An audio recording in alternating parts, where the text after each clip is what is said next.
I'll never apologize for the United States of America. Ever. I don't care what the facts are. Why are we going to sit down and talk to these quote-unquote moderate rebels? Who are the truly moderate rebels? The search for the moderate rebel. Do these moderate rebels exist?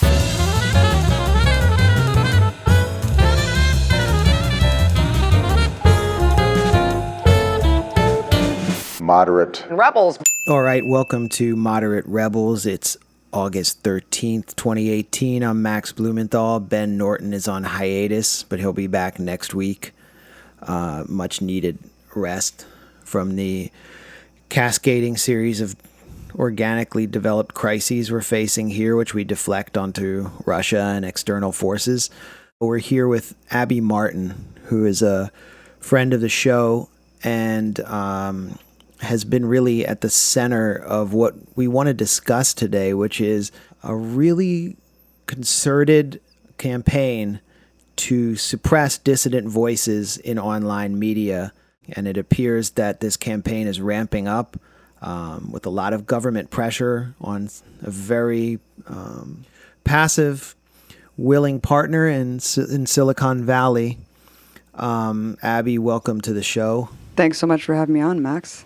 Good to have you here at this time, at this moment in history. One of our favorite people, Alex Jones, was just removed from several, pretty much all online platforms.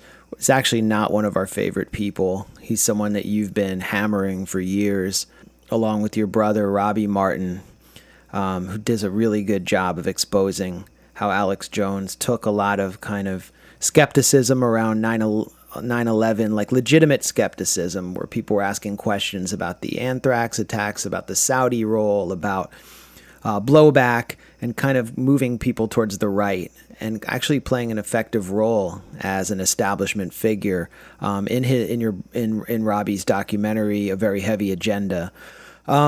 Anyway, so we're no fans of Alex Jones, but it was really, I guess we both found it depressing to see so many people who were lefties on social media cheering on what was a coordinated ban of Alex Jones under government pressure by every social media Silicon Valley platform, from Facebook to Vimeo to YouTube to even Pinterest. And Chris Murphy, the senator from Connecticut, following the banning of Alex Jones, went on and said, we need to suppress more outlets than InfoWars. We need more bans. So then we saw, and I don't know if it's connected, but it sure feels like it is, Telesur English, the Latin American socialist network, which is based in Quito, Ecuador, and is substantially funded by the Venezuelan government to support and to kind of embody the spirit of the Bolivarian Revolution. Its Facebook page was removed without explanation. In similar fashion to the arbitrary removal of Venezuela Analysis, which is an independent leftist site that provides journalism and analysis about Venezuela and Latin America. So it seems like there's a pattern here. What's going on, and what do you think about it? Right. So when Alex Jones had that mass removal that was obviously coordinated by all these corporations working with the Atlantic Council, which I find just really fascinating that was not more hammered, other than Matt Taibbi and, of course, you and other people.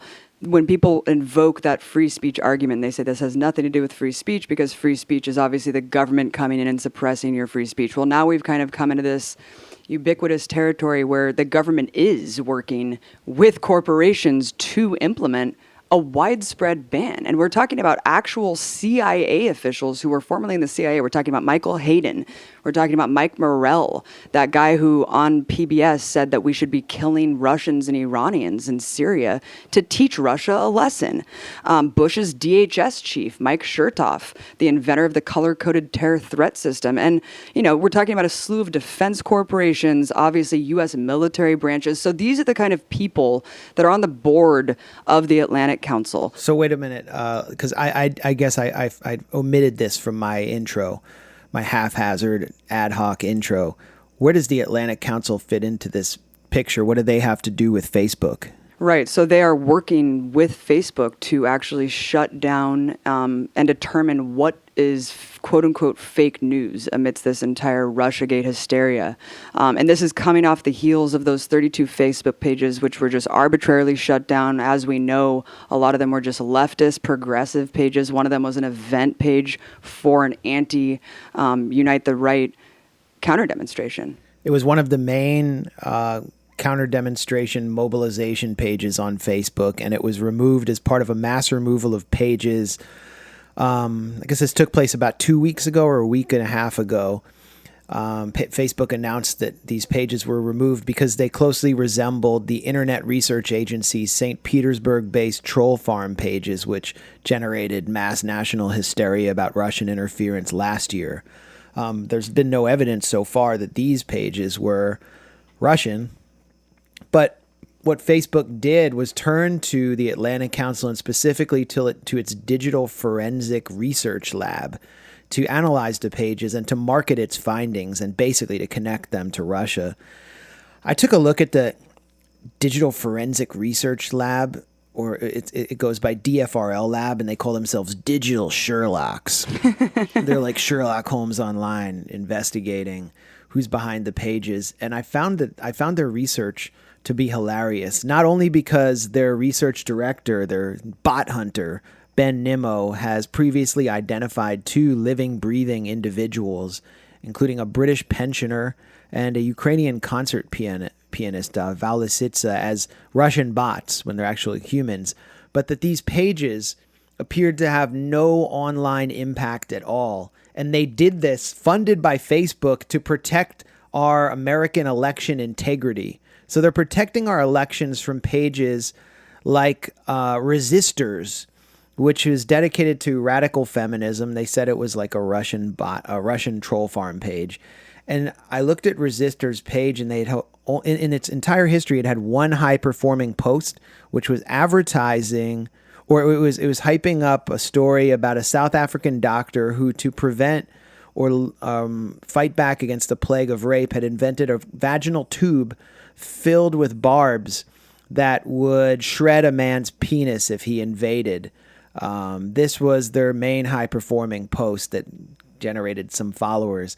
I don't know what that had to do with the American election, but this was one of the pages that the digital Sherlock zeroed in on, along with another page which, in the words of Ben Nimmo, celebrated the beauty of African women and black pride. It had a total of 7 followers.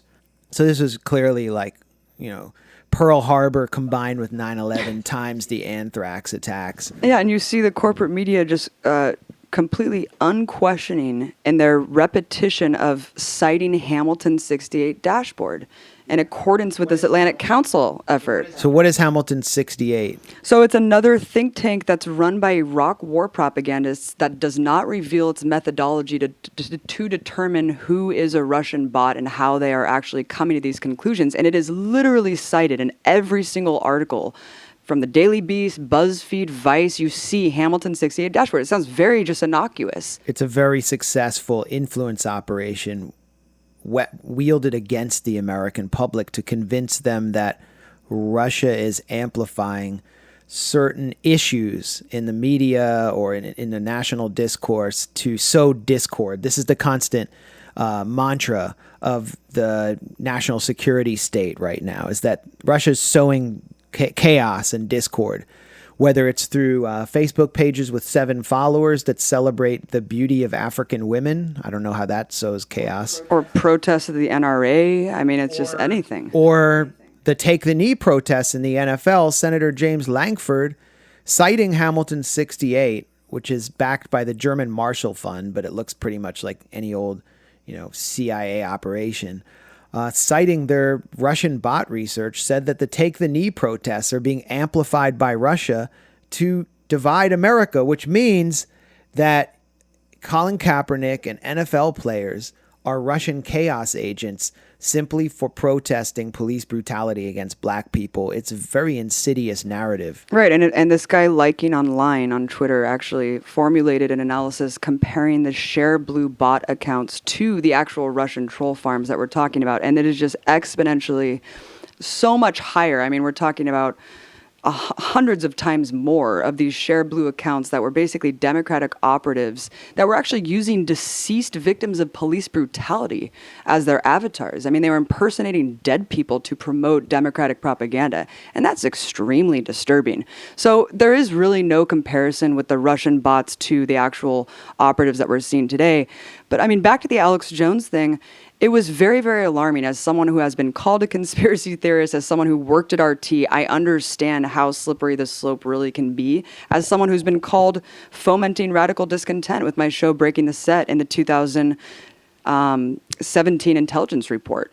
I mean, that was really, really devastating to talk about how, I could be lumped in with this entire narrative, and all of us at RT could. So Alex Jones gets banned en masse, and all of these liberal elitist journalists are all just cheering it on. They're saying that this is great. How come this didn't happen earlier? They're actually upset at Twitter for not banning him now. And they're all saying, if you defend him, then they're basically saying if you are defending Alex Jones, then you have something to hide, because all he did was violate the terms of service, and these corporations can do whatever they want. The problem is we've all bought in to these social media services because they were initiated as kind of an egalitarian reflection of what the internet was supposed to be. This was democratizing media, giving it in the hands of the people. I mean, we all had a chance to really become something, to challenge that corporate media apparatus. And here we are, where they can just arbitrarily shun you from the public square. And people are being mocked for even suggesting that this is even equatable to that. Like Michael Tracy is one of the only people out there saying, hey, this is actually really fucking crazy. And it raises a lot of questions and problems and implications. And people are just saying, you're defending Alex Jones. You're defending Alex Jones. And it's just absolutely disgusting. You're an apologist for Alex Jones. No. Yeah. What about the Sandy Hook survivors? Don't you care about them? No, yeah. And I mean, anyone who's paying attention, who is ever questioning war narratives, should understand that if you are not promoting centrist ideals and promoting or echoing government propaganda, you could be next. You are lumped in to this kind of alt-left, alt-right conflation narrative that the establishment is putting out rigorously. I mean, it's deliberate, and it just seems like an inevitability that RT is going to fall prey to this entire censorship. Look, we've already seen it online just since the Russiagate narrative came out. Already the Google algorithms, the Facebook shadow banning, and Twitter just changed now that they're shadow banning people too. I mean, it is really devastating how much this kind of alternative media has already been minimized, and people just all like to shout about China and the censorship on Google. What is the actual difference here? The only difference is we just think that we're free still. Yeah. We think that the people who are behind this, or the forces that are behind this, are protecting our democracy and they're protecting our elections. That was the basis for labeling you an agent of chaos who is, in the words of the January 2017 Director of National Intelligence report, this is a direct reference to you, Abby Martin, fomenting radical discontent in America through your defunct show, Breaking the Set. So let's just quickly talk about that document. Trump gets elected. Hillary Clinton, in her first public statement after suffering this ignominious defeat, comes out and denounces fake news, the concept of fake news. It seems very vague. Like, what is fake news? It's something obviously Donald Trump can co-opt and turn back on his media critics. I understand fake news to be kind of like a clickbait farm run by people who are impersonating real sites in order to dupe suggestible people and get them to basically click on articles to pay for ad revenue. But the way fake news came to be understood after Hillary Clinton made this speech, I think it was at Yale. She didn't put a Russian hat on yet at her speech. But the way it's just anything that complicates or challenges the centrist consensus. Anything too far to the left or too far to the right that seems to not fit in with the mainstream narrative can be labeled fake news. Then you have, obviously, Russiagate explodes, and there's pressure on the intelligence agencies to prove that Russia meddled, that Russia interfered in our election, and it made a serious impact. So James Clapper, back when he was the director of national intelligence, pretending to be kind of serving the president, now he's like on a book tour denouncing the president. He wrote this report, or he oversaw this report, which turned out to have been basically high school level content analysis of your show, Breaking the Set, and another RT show, which hasn't been on the air for 2 years or 3 years now, called The Truth Seeker. 8 pages of the 23-page report trying to prove that Russia interfered in our elections was about RT shows that are no longer on the air. It was pretty obvious the FBI had an open source division that was aimed at monitoring your show, saw it as a national security threat, as an anti-imperialist show. And that they just slapped this all together. They just took like whatever, the notes they had and put it in this report. But I saw this as a pretext for beginning to wage a wider war on dissident narratives in online media. Next thing you know, you have Facebook and Twitter. All their executives are basically carted out before these Senate hearings to denounce RT. Twitter offboards its RT advertising, all the money that RT had paid so that it could advertise on Twitter, and donates it to, Silicon Valley companies to supposedly protect our elections. And fraudmeisters like Robbie Mook, who helped drive Hillary's campaign into the ground, is running one of these initiatives funded by that money. It's just a gigantic sham. But, you were the first target, I think, in this attempt to kind of set a pretext for a wider narrative. Then RT was labeled a foreign agent by the Justice Department. No other foreign-backed network that I know of has been designated with that label. Then RT's Capitol Hill credentials were stripped after the State Department said, no, this won't have any bearing on your credentials. It's just a designation. And now we're seeing people who are private individuals, some of whom have opinions we completely object to, but they're just private people. They're not government backed. Alex Jones seems to be have a pretty strong constituent base, and he's being driven offline. It looks like they're just going after the easy targets, kind of like lifers go after the pedophiles in prison as the easy targets. But who's next? Well, I don't understand why Venezuela Analysis and Telesur seem to be the next targets in this campaign. I don't know if you have any ideas there, but are you following my analysis? Do you agree that you are kind of like a guinea pig for something wider, and where do you see it going? Yeah, no, it all started with the Liz Wall scenario and we can get into what she's doing now.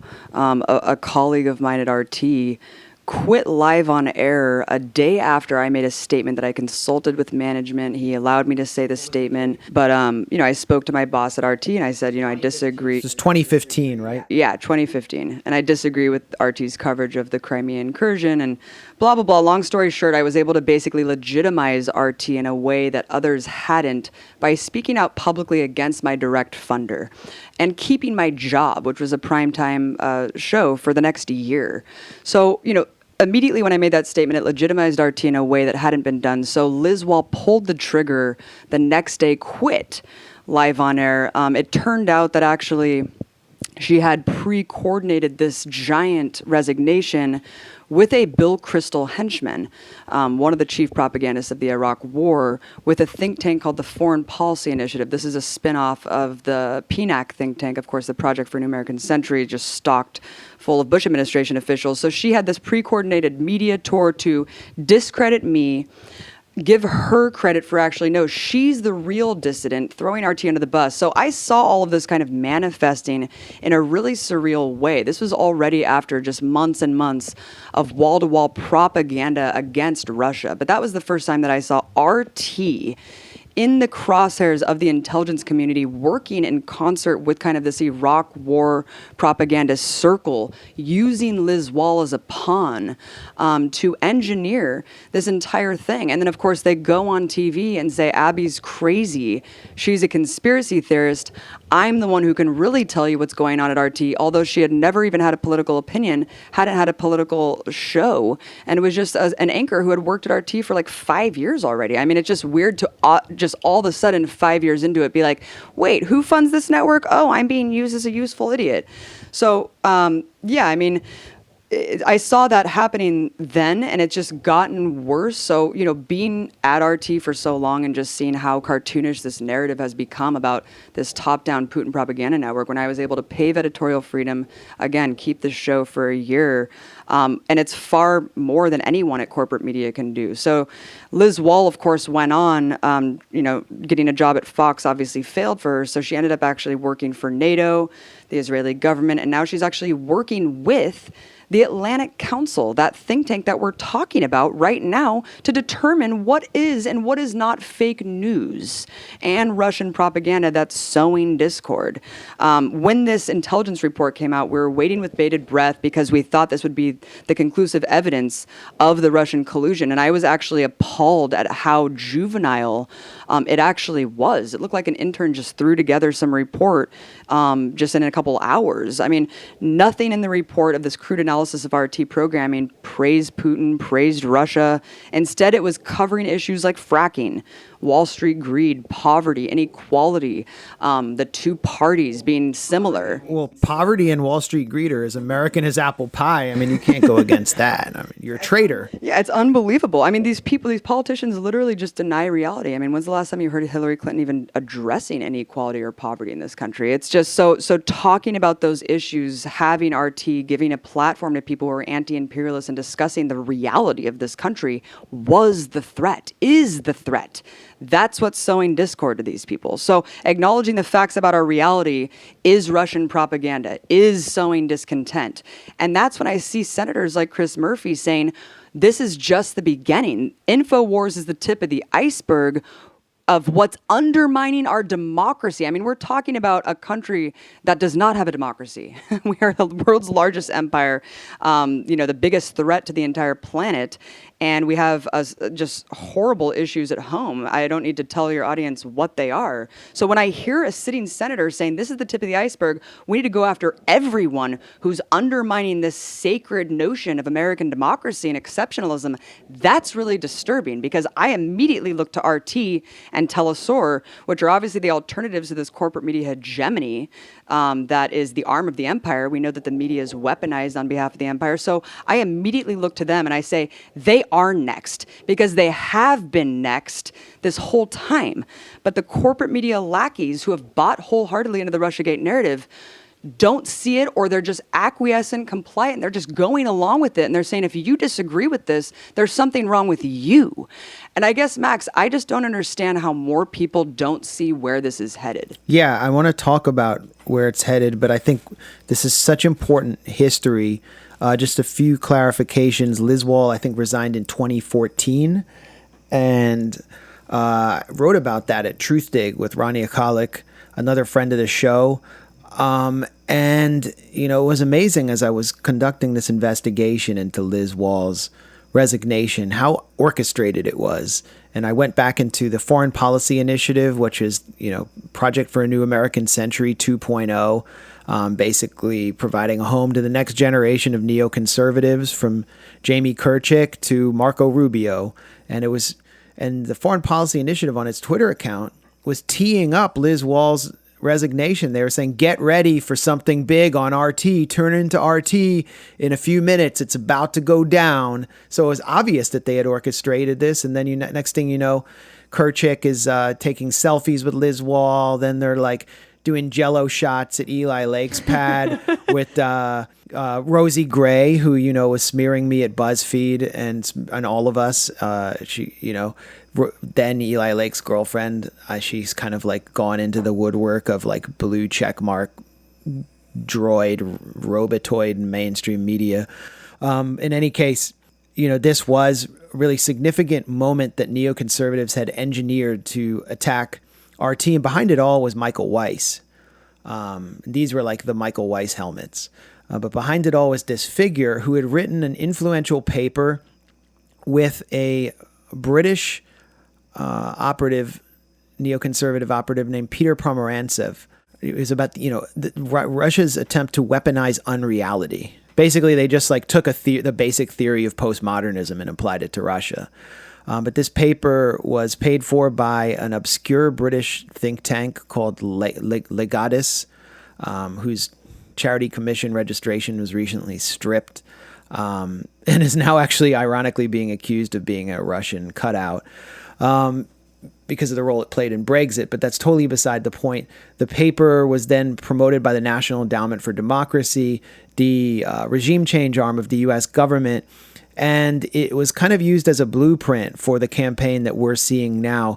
And in the most significant passage of the paper, Weiss and Pomerantsev argue that journalists, any journalist who violates the consensus on Ukraine and Syria, which are these two flashpoints where the U.S. and Russia have been, at loggerheads, should be excluded from the community of legitimate journalists. Those are their words. And so they're basically setting the stage for Proper Not, which was the first kind of blacklisting site we saw after Trump won, and then Hamilton 68. And now what we're seeing, which is sort of a semi-covert campaign taking place on Facebook with the Atlantic Council, where Weiss is a fellow, gathering steam. We've also seen Liz Wall, as you mentioned. I mean, this is someone who, has as much expertise on Russia and Russian affairs and foreign policy as Bill Cosby and Harvey Weinstein have on women's rights. I mean, this is not, someone who is anything but a neoconservative marionette. And she was on stage at this freak show that the Digital Forensic Research Lab of the Atlantic Council hosted in Berlin, alongside the Russian bot hunter Ben Nimmo, who designates real people as Russian bots. Also at this, complete interventionist freak show was Madeleine Albright to talk about fascism, and Bana Alabed, the 7-year-old Syrian girl who just came out of nowhere to become this social media celebrity, clamoring for the U.S. to start World War III over East Aleppo. But Jake Tapper said she was a perfect voice to follow on Syria. 7-year-old girl. Yeah, Jake Tapper said to follow her. She's Jake Tapper's 7-year-old Syria expert. She was honored at this weird conference where Liz Wall shows up. My whole point is, if you follow this, maybe you're not, you're missing some of the details, and, it's a little bit like, I'm getting too far into the weeds. It's such an obvious operation. This is not organic. We are not seeing people being banned and pages being removed just because they happen to violate some new terms of services.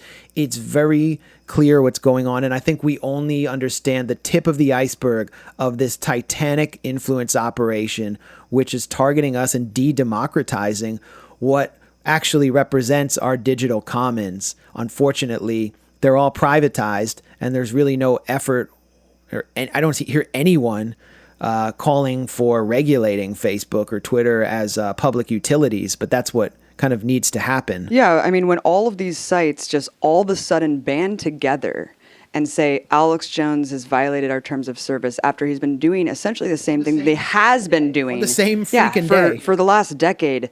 That's not eerie to people. People didn't actually just step back and say, hold on, that is actually really, really creepy. No, they applauded it. They said, what's next?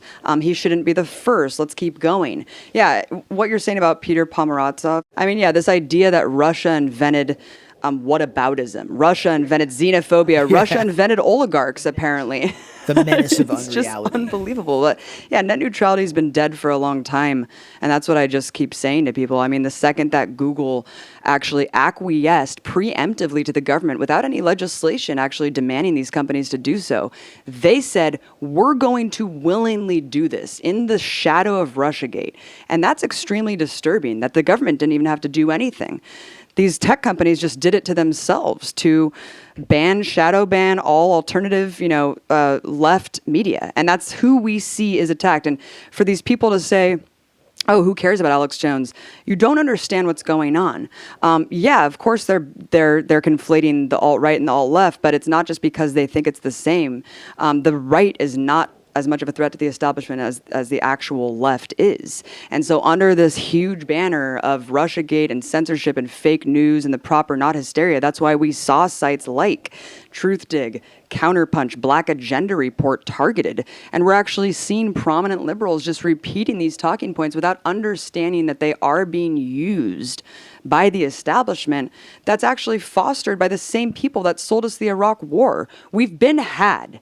And we're being conned again. And I just don't get how critical thinkers or people who call themselves critical thinkers aren't seen reading through the lines here. I think, first of all, there's a confluence of factors. Do you have the liberals who just want to embarrass Trump? Right. And Trump, he's a menace. I mean, he's someone you want to take him down. So let's hang Russia around his neck. It looks really bad. It's a Republican who is, let's go out with signs that say he's Putin's puppet with hammers and sickles. That's pretty funny. It's embarrassing for Trump.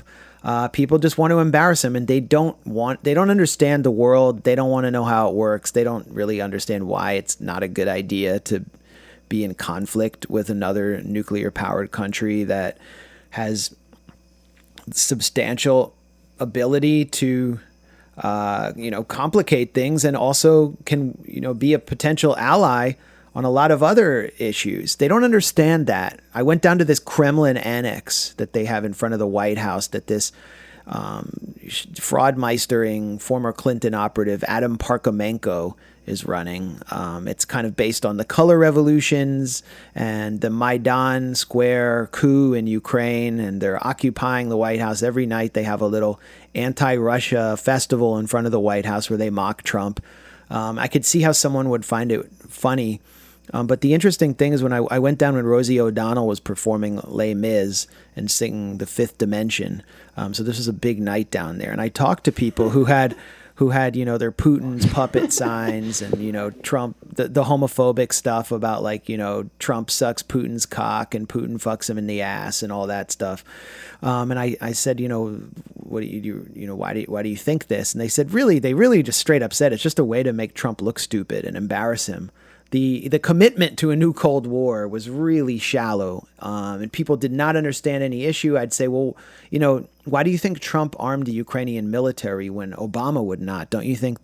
How does that show collusion? Why would he do that? They're like, what are you talking about? I don't even know where Ukraine is. They don't. I said, why do you think Trump twice bombed Syria when Obama would not? And they said, well, you're getting into an area where I don't know what the fuck you're talking about. So just please stop. I'm dressed like a dinosaur because Trump is afraid of dinosaurs, and I just want to have fun and sing along with Rosie O'Donnell. So that's really where the Democratic base is at. Then you have the national security state and the Michael Weiss helmets, these devious, cynical neoconservatives who are weaponizing the fear and loathing and hysteria of mainstream liberals to gin up this narrative. And you ask, where is it going? Where is it going? It really is going to a dangerous place. And we found that out last week when the State Department announced sanctions on Russia for a crime that Russia probably didn't commit and has not been found guilty of. We're talking about the poisoning of Sergei Skripal in Salisbury, England, who is alive, and his daughter Yulia is alive. She has not accused Russia of carrying out the poisoning. She's being held incommunicado. The British police have not concluded that Russia is responsible for this. It was a poisoning of a former British spy while Putin and the Russian government were on a global charm tour ahead of the World Cup. It made really no sense. And the U.S. State Department apparently knows something that the British government doesn't know, which is that Russia was responsible for this, that Putin deployed a chemical weapon on British soil. And what Russia has to do to get out of crushing sanctions, which will prevent it from flying civilian airliners on Aeroflot in and out of Russia. The ruble is already being crushed by this. Sanctions that are targeted at Russia's middle class is admit responsibility for a crime that it probably didn't commit, that someone probably committed to embarrass Russia and to disrupt U.S. and Western relations with Russia even further and export Russiagate to the UK. They have to admit guilt for this in order to get out of these sanctions. This is a horrible scenario. We don't know how Russia's going to retaliate, but any country with any power that has any dignity would retaliate. And so this is the message that I've been trying to communicate to liberals, is to not go down this route and to start checking the facts. The menace of reality is being weaponized by our elites and our media in order to get us into this intractable situation where we're in a new Cold War. And that's a horrible scenario for children to grow up in. So that's where I see it going. Yeah, I mean, it's just unbelievable that after Trump wins, instead of having this kind of mea culpa, oh, holy shit, how did this happen? You know, the media gave him billions of dollars in free advertising, the Pied Piper strategy that we know from the DNC emails. Instead of that, they coordinated together to say, you know, every crisis brings great opportunity, of course, like Spider-Man's father said. And so what did they do? Well, they decided to basically crack down on the left and alternative media and galvanize support and gin up energy against the new Cold War. They really needed something, and people cannot face reality. It's this deep psychological drama here where people cannot face, you know, the loss. They are mentally ill. There's mass hallucinations that abound on both sides of the political aisle. You have the fake news hysteria of the Russiagate shit. And so you even have people like James Clapper saying that Russians are predisposed to co-opt and penetrate. You have CNN telling Jill Stein that she's using Russian talking points when she's criticizing U.S. foreign policy. I mean, instead of talking about voter ID laws, Wall Street paying for candidates, felon disenfranchisement, cross-check, I mean, DNC sabotage, this is where we're at, where they've hammered on people like the Green Party and just saying, you are now a Russian plant, where you have Alyssa Milano and all these mindless fucking liberals saying every vote for a Green is Russian meddling now. And we all know how Russiagate has become just such an all-encompassing term. These people have no idea what they're talking about. As you just mentioned, when you actually talk to someone who believes in this, they have no idea what Russiagate really is. Yeah, they're being propagandized under the guise that they're defending democracy and that they're actually, that they have agency. It's really sad. There's this entire block of the Democratic base of people in their late 60s and early 70s who are semi-retired and spend all their time watching cable news, especially Rachel Maddow and shows like that. And they are being like clockwork orange mind assaulted every day.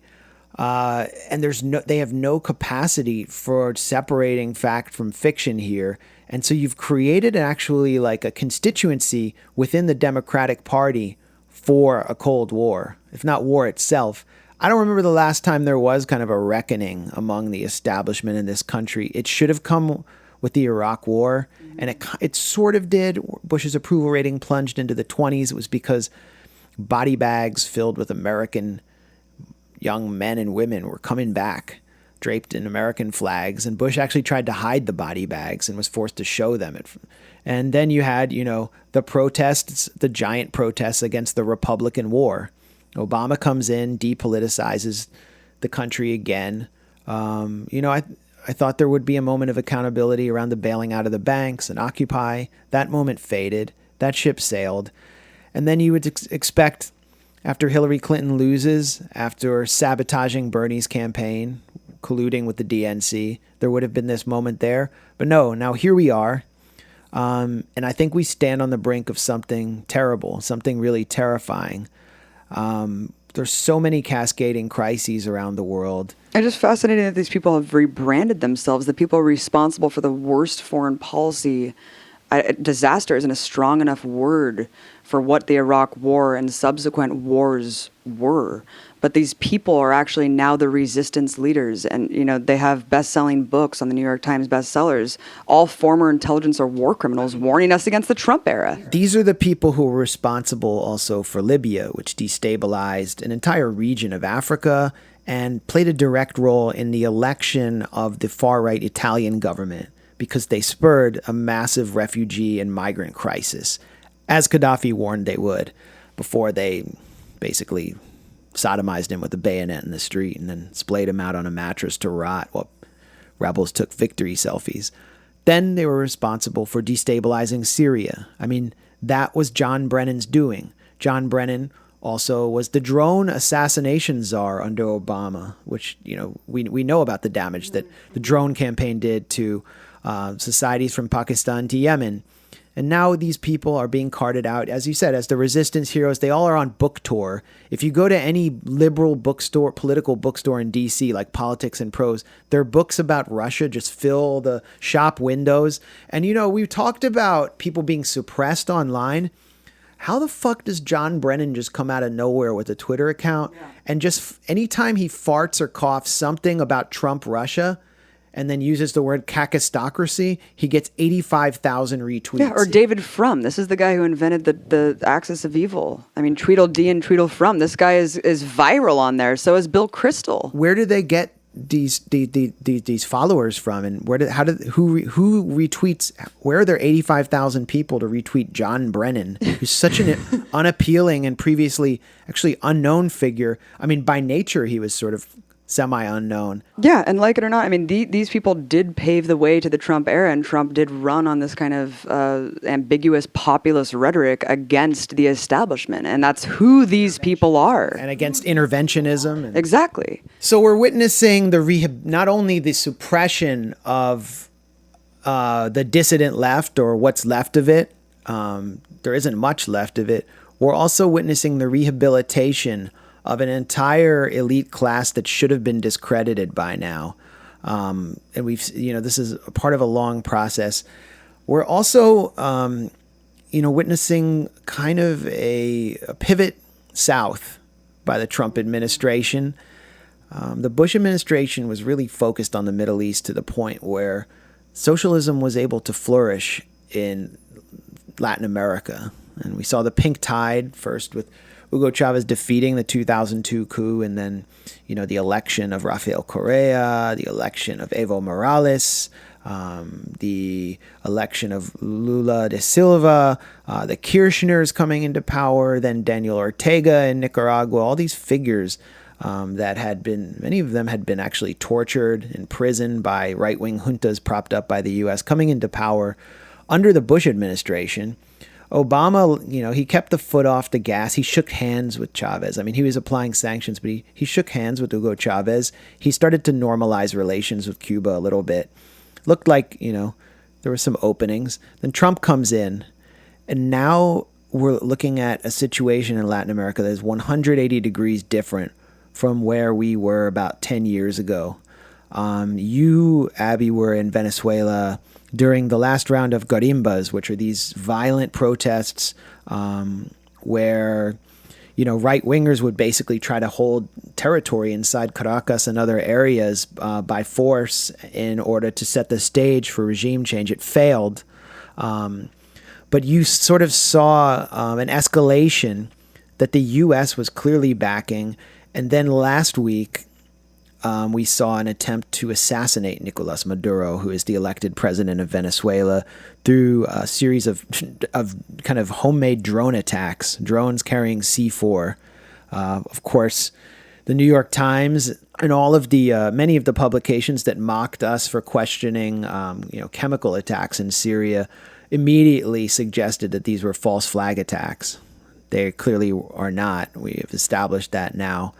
And the U.S. is setting up shop on the Colombian border. You were also in Colombia, and really using Colombia, which has just elected a right-wing president, Iván Duque, as a staging ground, the same way that southern Turkey was used against Syria. So, what did you see when you were in Venezuela, and what's happened, since you left, and now that you're, watching another escalation? Yeah, I mean, we're talking about a region of the world that was subservient, that was ravaged by colonialism, revolution, counter-revolution for decades. When Chavez won that democratic victory, there started to be this huge progressive wave, as you mentioned, this pink tide. Telesur was an outgrowth of this pan-Latin American unity and independence. And the media, the Telesur, and I just wanted to preempt this by explaining really quickly that Telesur was an outgrowth of this movement. And it encompasses 5 Latin American countries. And it basically was created to try to counter that regime change narrative that the U.S. empire had weaponized its corporate media against these countries. So that's why I'm really proud to work for Telesur and do the Empire Files and to provide that historical narrative behind all of these issues. Venezuela, after I hear what you've had to say about Nicaragua, the similarities are just quite astounding in Venezuela. I mean, the opposition violence, I would say, was the most shocking thing to me because you saw this death toll being parroted around by the corporate media and utilized as a talking point that Maduro was gunning down. 100+ protesters were dead in the streets from Maduro's thugs. In the U.S., if you burn a trash can, as we saw with the J20 mass arrests, if you burn a trash can or break a window, it's front page news. But you can burn people alive for being black in Venezuela, and they're praised and fetishized by people like John Oliver, who say that they're holding back. He actually says, all they have is Pupatov cocktails, and they're pretty fucking restrained. Well, they're actually not restrained. They're armed with bombs, knives, IEDs. They've assassinated socialists. They've done exactly this kind of textbook operation that we see when there's a coup fomenting from the U.S. empire and its arms. I mean, they were targeting all of the social services from the Maduro government, maternity clinics, schools, food distribution warehouses, which I thought was really fascinating because here we hear this narrative that Venezuela is a starving nation and there's mass famine. Well, when I was there, I quickly realized that there is no mass famine. There is no mass starvation. There's a particular shortage of food items. There's not a shortage of food in general. And these food items are controlled by specific corporate or capitalist powers that control several items in the Venezuela's food basket that the government has tried to subsidize to provide to poor and working class communities. And they withhold them. It's a big economic war that is acknowledged by them. They will blame the price controls and inflation of a way that they need to hold back these materials, et cetera, et cetera. But the point remains is that they're utilizing this narrative and fomenting this hysterical humanitarian crisis that is actually fake and is actually really cynical and disgusting, especially when we're talking about a country like Yemen, that 3 times the amount of people are at risk of starving to death by the end of this year than died in the Holocaust. They are starving to death with our tax dollars. So it's just disgusting to see the U.S. media work hand in hand to push forward this fake, preposterous narrative that people are dying in mass and they're all starving and that people are protesting because they have nothing left and they have to commit violence because they have to overthrow their government because they're so corrupt. I mean, I was out there, I followed around one of these guarimbas and I did go to actual protests as well. And there are tens of thousands of people in the streets that are white, middle to upper class. You can tell they're more wealthy just by their clothes, the jewelry that they're wearing. And when you talk to these people, they kind of repeat those lines. Maduro's a dictator. We can't buy what we want. And then you start talking to them more and more, and it becomes, again, we can't buy the things we want to. Not that we're starving, but it becomes a little bit more confusing, especially when you see that there's this faction called the Guarimbas that are the fascist right-wing elements, the masked, roided out dudes that are shirtless running around the streets that are creating flaming barricades. We followed one of these offshoots at the end of a relatively peaceful protest where tens of thousands of people were peacefully, democratically protesting and able to do whatever they want without government interference. But when night fell, that's when the Guarimbas took hold, and we followed around one, and they ran up to us in a heated kind of, they looked like they were on meth. They were like, "Who the fuck do you work for?" And it was honestly the scariest time in my entire life because I thought, if they know I'm working with Telesur, I will get killed.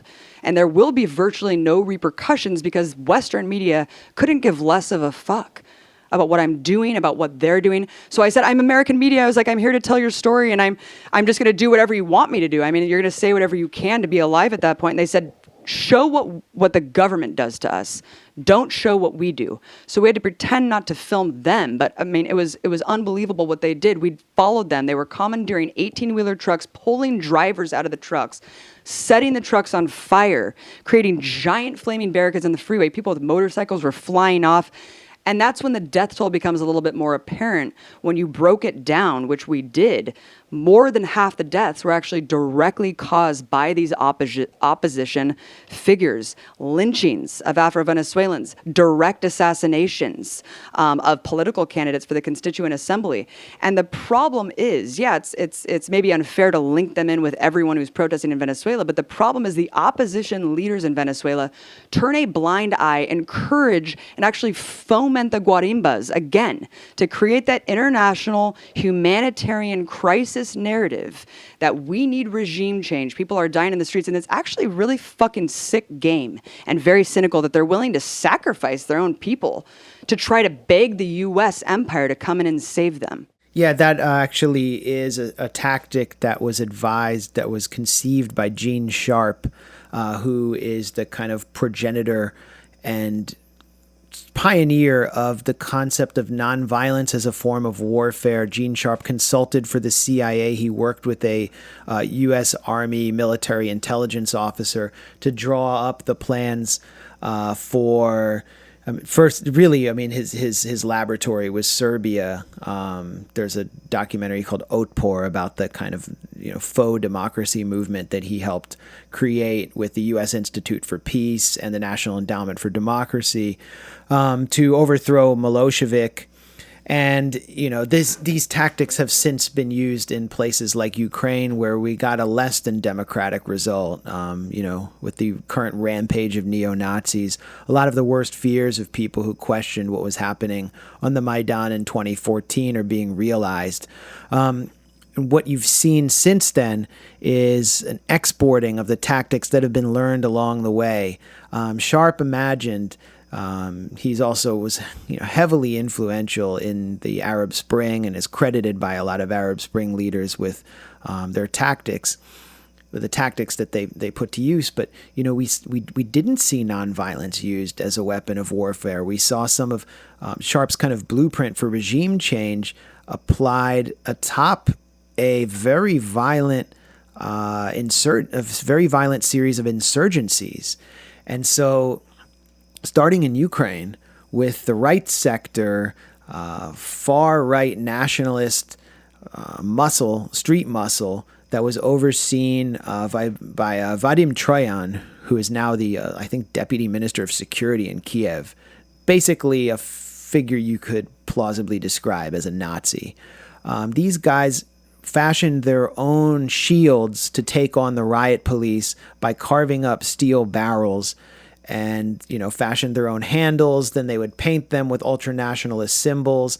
And, of course, they'd carry clubs or whatever else they could. But the shields were really important to allow them to advance on the Maidan against the riot police. Bloomberg reported that in Venezuela, at the time that you were down there to cover the guarimbas, films were being shown. There were film screenings of a film made by a Russian emigre filmmaker, Eugene Afanevsky, called Winter on Fire, which was a celebration, basically a propaganda film for the Maidan coup and the far-right forces. And it was shown in Venezuela, and the tactics were immediately adopted. I'm sure you saw some of these shields in the guarimbas. They got that from Ukraine, from Right Sector, which is now the Azov Battalion, neo-Nazi militia that's incorporated into the Ukrainian National Guard. And I saw these tactics when I was just in Nicaragua. I wasn't there. I arrived right as the fighting ended. But it was very clear, and it was also clear from observing social media, that the tactics from Venezuela and the people from Venezuela were being imported into Nicaragua to help man and carry out the strategy of the tranque, or the roadblock, which was where these roadblocks were basically set up with cobblestones from the streets, homemade mortars and rifles and whatever weapons they could gather together to shut down the country's economy, to strangle the country, and then to begin making the case for regime change. And part of that case was, we are taking bodies. Ortega is killing us. Ortega's wife went on air, Rosario Murillo, who's the vice president, and said they are vampires who need blood. And this was deemed very unfortunate rhetoric by Rosario Murillo. But in many ways, it was true. If the opposition could claim that they were being massacred by the Sandinistas, when actually it was in many ways, it was the reverse of that scenario. If they could claim that, then the U.S. would have to intervene. It was very much like the Syrian red line policy. And I said it was the reverse of that scenario. I recently published a clinical breakdown working with the research of a Nicaraguan independent researcher, Enrique Hendricks, of the death toll, which showed the same thing that you found, Abby, in Venezuela, which was that possibly more Sandinistas died than people among the opposition, including armed members of the opposition, and that those Sandinistas were killed in the same fashion, in many cases, as supporters of the Bolivarian Revolution were killed in Venezuela. They were burned alive. They were kidnapped from their homes and shot or beaten to death. They were lynched. There was a purge of Sandinistas for something like 55 days this spring and summer in Nicaragua, and our media hasn't said a fucking thing about it. So that's really where you can see the deception is in the manipulation of the death tolls. But then there's the transfer of tactics that we see in each of these regime change operations, which start with the tableau of Gene Sharp's nonviolence as a form of warfare and grow gradually more and more violent and more sadistic towards their opponents. Where are we heading next? Well, I wanted to say a couple more things about Venezuela. I mean, one other thing that I forgot to say was that our colleague at Telesur actually got shot in the back. A week after we left, there was this hysterical fake news story that we were actually government spies just because we were telling the truth about the death toll. All of it was verified. We look at the autopsies, at the original articles, and all of it was verifiable, yet we were spies who were outing protesters, and therefore Telesur became even more of a target. Our colleague was shot. Luckily, she was wearing a bulletproof vest, but she was also attempted to be firebombed by these same Guarimba activists. And I actually asked one of them with a pinned grenade in his hand, "Why are you holding a pinned grenade?" And he said, "I cannot be an entrepreneur here." And that really said it all. That's why you're willing to blow up a food distribution warehouse, because you can't own a business in this country. And, you know, quickly about Colombia, we're talking about a country that the U.S. has poured $10 billion, in Plan Colombia. First, it was fighting the communists. Kennedy started the Kennedy Doctrine, which basically created the paramilitary death squads.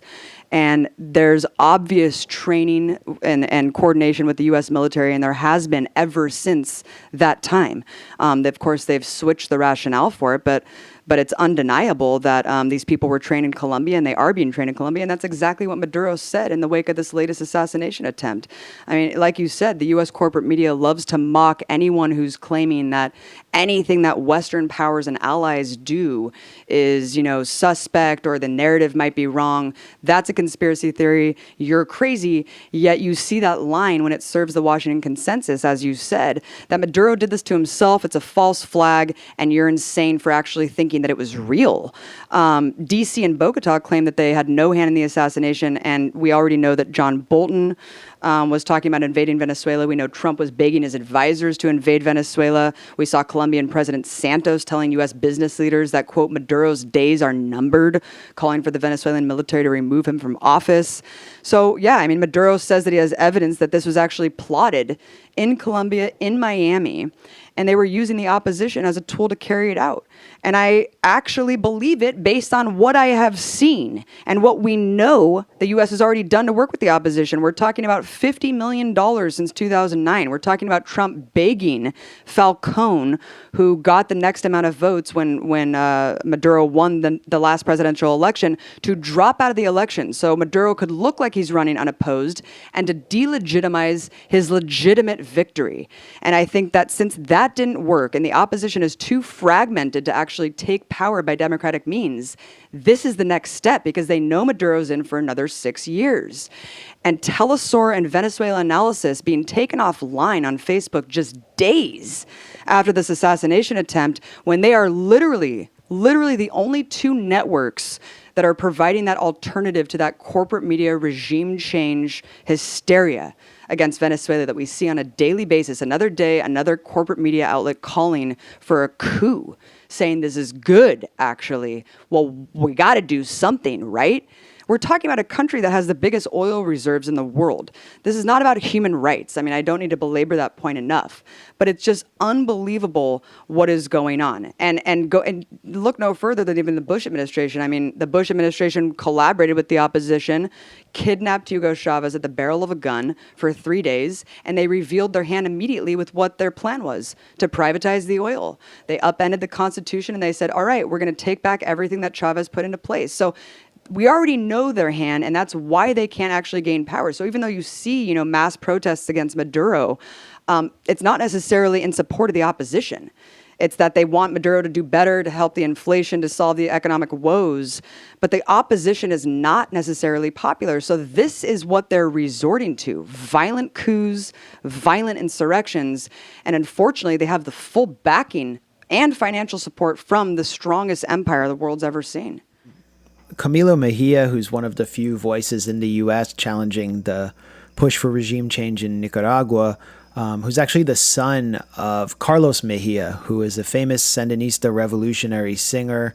His group Mejia and Godoy sang some of the most memorable Sandinista songs, and who has, I think, left Nicaragua and is now turned against the Sandinistas. But Camilo has been very strong against regime change. He's also a member of Iraq Veterans Against the War. He tried to give a talk in San Francisco about presenting the other side. And his talk was surrounded by right-wing Nicaraguans who were just cursing him, throwing things at him, trying to prevent him from entering. They eventually shut down his talk. People were screaming at him, calling him a faggot. His mother, if you look on Facebook, is just relentlessly insulted and attacked by the Nicaraguan opposition. We also saw members of the Nicaraguan opposition posing with the Cuban-American right-wing member of Congress, Mario Diaz-Balart, and a member of the neo-Nazi Proud Boys, or the white supremacist Proud Boys. So, this is another unite the right kind of rally, uniting the Latin American right with the American white supremacist right. But you had a similar experience when you came back from Venezuela after you had been kind of outed as a fomenter of radical discontent through Telesur. You and your partner Mike Preisner gave a talk, and what happened? Yeah, first we were flooded with a slew of death threats and lynch threats, specifically lynch threats, and that really is a fascist characteristic. As you just mentioned, we saw it in Maidan. We're seeing it right now in Nicaragua. And this is what these paramilitary death squads do. But yeah, the amount of actual lynch threats that we got, this is right after our Telesur colleague was actually shot. It was clear that these people, of course, a lot of them are wealthy. A lot of them are present online because they're the wealthy Venezuelans. They're the ones who are living in Miami. They're the ones who are living around the world. You don't hear from the poor, invisibilized voices of Venezuelans who are working class, black, or we're living in these barrios. You don't see them on Twitter. So I kind of knew what was coming. I knew how many of these people were activated and were hyper-focused on me and Mike, because we at that time were really the only people countering that corporate media narrative about Venezuela. And so we had a target on our back there. We had to basically flee the country. And I don't know if I could ever safely go back, because they've already made it pretty clear that I will be killed if they see me in the streets. And so we had a talk. Mike, I was out of town, but Mike went alone. It's very brave of him. And they had to have security. These people almost broke down into the venue. There was about 25 people outside screaming at his face, "You're a spy." They had our photos blown up on these huge poster boards. They were trying to harass everyone who tried to go into the venue. And they were screaming the entire time he was trying to give a talk, that he was barely able to finish it because it was so hard with the crowd outside that was just relentless. But again, a lot of these people have the luxury to just live here. Meanwhile, they're fomenting this insane narrative that we're spies and we're working for a dictatorship and lying on behalf of dictatorship, which I think is the most insulting part, given that I've already proven, my credibility by putting my job on the line, I would die for the truth. I went there with an open mind. I went there wanting to learn what was going on. And even as a media analyst for 10 years prior, I still was a little bit tricked by the propaganda because it was so difficult to even sort through and find out what was really going on. But the lie was so big, Max. Once you get to these places and see, Yeah, totally. you can't deny it. Yeah. I mean, I had a similar experience you had where I just wound up spending all day, 14 hours a day with people who'd been tortured and had, burning plastic bags dripped on their skin while their hands were bound, held at a opposition roadblock. Well, this is the case for someone named Sender Bonilla, who was tortured with a Catholic priest standing over him, blessing the torture session. It was videotaped. I produced the video. I just met person after person who had this experience.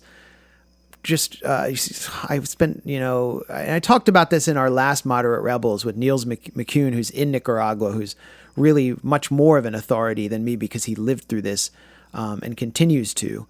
But, it's spending time with a family, just a regular family who were identified as Sandinistas, were dragged out of their home and were tortured. And the family has the marks of torture on them as they're breaking down in tears, talking to you. The father's missing an eye, they're wearing bandages. And then you say, has any Western reporter or any human rights group talked to you or recorded your testimony? One after another, they all shake their heads. It's like there's a deliberate cover up. I mean, there was a student, Leonel Morales, who was one of the student leaders who originally came out to protest Ortega's social security reforms and fell into it.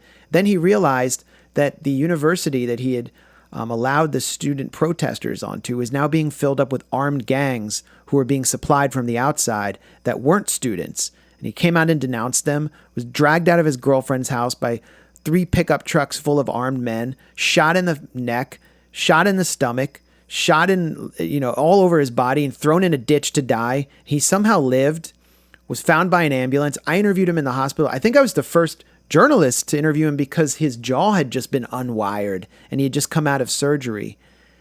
And, I put the pictures out there. I talked about it. I have over 100,000 Twitter followers. A lot of journalists follow me. Not a fucking Western reporter has talked to Leonel Morales. They just don't want to talk to him. Meanwhile, these right-wing, the right-wing students who are getting pampered and taken to fancy conferences and hotels in Costa Rica, they were just in town at the right-wing Hudson Institute, and every journalist was there to talk to them. So it's just such a straight-up cover-up, and it's infuriating. It's also infuriating to discover what you found, not only in your own work as you tried to talk about it, but in Venezuela, how these regime change operations poison societies and turn neighbors against each other. And that's what I also found in Nicaragua. All the nightlife in Managua was shut down. A bar I would go to because it was near my hotel, had to kind of cover the bar in a cage, and you had to knock on the door and be let in because of just the persistent atmosphere of fear. People would tell me they were afraid to be seen in public. I met some students who came out against the opposition who were living under 24/7 police guard. We had to leave our hotel at one point because we were identified by a supporter of the opposition as journalists, and he began to kind of start interrogating us and wouldn't go away.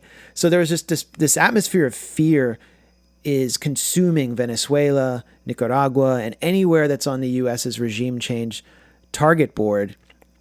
And now that I'm back, I don't want to say targeted, but I've been the subject of several poisonous op-eds. And it's really interesting to see how seamless the connection is between the Syria regime change trolls and those who are supporting regime change in Nicaragua. There's a website called Pulse run by this whack job named Idris Ahmad, who is somehow a journalism professor at Stirling University in Scotland. He's under investigation for just constantly harassing people online who have opposed regime change in Syria. And before I was going to publish my expose on the Syrian white helmets, which has been totally vindicated by this point, back in 2016 at Alternet, I received a phone call, and I don't know how he got my number. I was actually in Belfast, Ireland, on my phone from Idris Ahmad, violently threatening me against publishing that piece. This is a journalism professor who's clearly part of an operation. I recorded it. I tweeted it out. I could put it in the show notes. Maybe, we could even cut in audio of that right here. Do you think I'm going to let you go? Who is it? Understand? Hello? Understand, you motherfucker? Understand, you son of a whore? You piece of shit, you think you can taunt me? You coward? Who's this? Hey, motherfucker, I'm going to tell you who I am, okay? I'm going to prove it, I'm going to tell you who I am, you piece of motherfucking shit. But in any case, recently, as soon as I got back from Nicaragua, a piece appeared on Idris Ahmed's website, Pulse, by Mary Ellsberg, who's one of the major voices in favor of regime change in Nicaragua, presenting it as this kind of left-wing people's campaign. She doesn't talk about her work with USAID, which funds the opposition in Nicaragua. She doesn't mention that her son is an advisor to the students and that he's running around DC lobbying people for regime change. She just trashed my work, and said that, Ortega has no credibility and there's no popular support, and that everybody who died was killed by, almost like personally by Ortega. But it's so amazing to see it appear at this website, which is run by someone who threatened me before I published an article and somehow knew I was going to publish it. It's just this, we just keep coming back to how there's this seamless operation designed to counter us at every turn, and it almost feels like you're being stalked or you're being watched. And that's the feeling they want to leave you with. I can also think of many people I know who don't talk about these issues, even though they agree with us, for fear of being targeted. What would you say to those people? And, where do you go now with your work? I would just say that that's absurd, and just like everything that you're countering this corporate media narrative on, it shouldn't be about what's safe. I mean, we need to be standing on the right side of history, and we need to be taking a stand and taking a line, and that's pathetic if you're kind of not standing up for what is right. I would say that I feel like what's much more likely is that people are actually duped by the incessant propaganda about Nicaragua and Venezuela. It's very strong and it's very lockstep. And so if you're not on the ground like we were, it is difficult to sort through, and it is distorted. And of course, they make Telesource seem like, you can't trust this because it's funded by Latin American countries. And I think the biggest hope that I have for Venezuela, and I don't know how you feel about Nicaragua, but I think it's amazing that in the midst of one of the most severe economic crises that the country's seen, that Maduro still won with almost 6 million votes. And, we can talk all day about the elections there. There were 150 election observers in the country, and a ton of people voted. I mean, there's only 20 million people in the country, almost 9 million Venezuelans voted, and that's how strong the bloc is to support that Bolivarian movement, despite the external forces and the constant regime change efforts from the outside. So I think that that's really great, because before I went there, I had no idea what it was like, and if it was just really on the bridge of just collapsing. And so I feel like the people there know what's at stake. But yeah, I mean, where I see my work going, I'm going to keep doing what I can for Telesur. Unfortunately, the sanctions have made it nearly impossible to get paid. That's why I haven't produced Empire Files in a long time. There's, again, an economic war being waged on the outside, too, where sanctions are doing exactly as they're intended to do. The shortage of food and medicine is exacerbated by the sanctions. The inability to actually get foreign loans. Venezuela has a lot of problems trying to actually pick itself back up, which of course is the crux. That's the purpose. Just like the CIA during Salvador Allende said, we want to make the economy scream. Kind of similar tactics are going on there. But, where is it going? Look, the establishment and the whole Russiagate narrative is basically convincing people that our enemies are not who rules over us, this oligarchy, these ruling elites that really control the narrative and control all of the wealth and have seized all the wealth from the financial collapse and continue to lock down all the information. Those are not the enemies. They're not subjugating humanity. The empire is not the enemy. But those we see, the activists, dissidents, left-wingers, those all have the evil forces behind them. Those are the real enemies. And, if we buy into this, what's going to happen here? Or like weaker foreign countries that we're sanctioning. Right. Yeah, exactly. I mean, Russia's behind Charlottesville, as we all know. Oh, yeah. Who just said that? Josh Rogan? Well, he was quoting Tom Garrett, who was the member of Congress, Republican, who represented Charlottesville, who actually posed for a picture with Jason Kessler, who just came to D.C. for Unite the Right too. Unbelievable. The guy who posed with the white supremacist, who's getting run out of office, blamed Russia for what he helped contribute to. I mean, look, as an American journalist, I just don't understand why more Americans who spend their money in this system and understand where your taxes are going to kill, destroy, and destabilize countries on a daily basis, bomb civilian neighborhoods. The U.S. empire is the world's greatest source of suffering, the greatest threat, obviously, and independent journalists who want to have credibility need to stand on this side. I mean, we have to go after the jugular of this rotting, flailing empire and call out the deeds of the oppressors. And we have to prepare to fight, live, and die on the margins, because that's where we'll always be. As you said, the establishment is never going to have a reckoning. So we have to be prepared to always be in that position.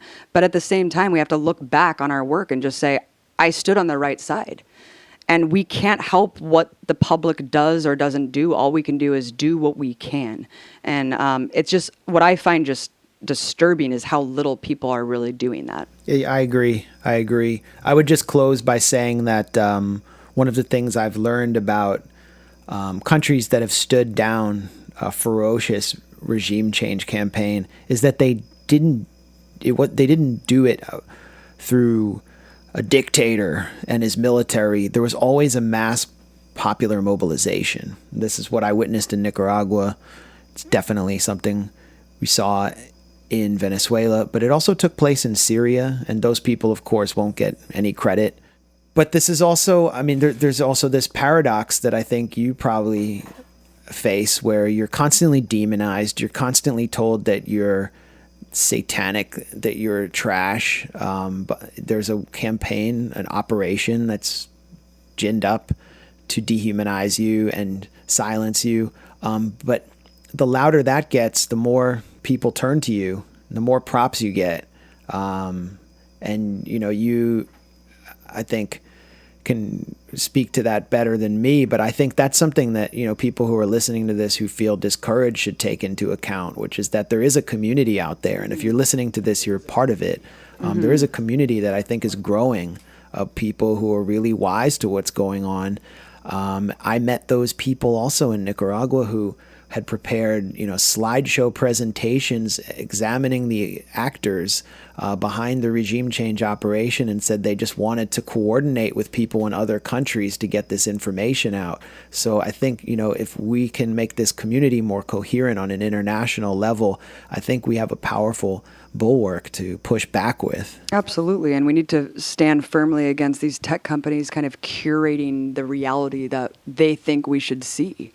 And if you don't stand for that, then you should probably take a step back and ask yourself why. I mean, it's not going to stop with Alex Jones. Alex Jones is the patsy that no one can really disagree is a discredited hack and snake oil salesman. And that's the problem, is once you accept that, it's all over, man. But I agree with you. There is a growing community, and it's a beautiful thing. I mean, the more you're ostracized from the mainstream, the more you're doing something right, because these people really are disgusting hacks. Being in D.C. is just horrifying. Thinking about this foreign policy consensus, this bipartisan foreign policy consensus that frankly needs to end for the sake of the goddamn planet. It needs to be democratized. Right. People in this country do not support it. Right, exactly. But they have no input.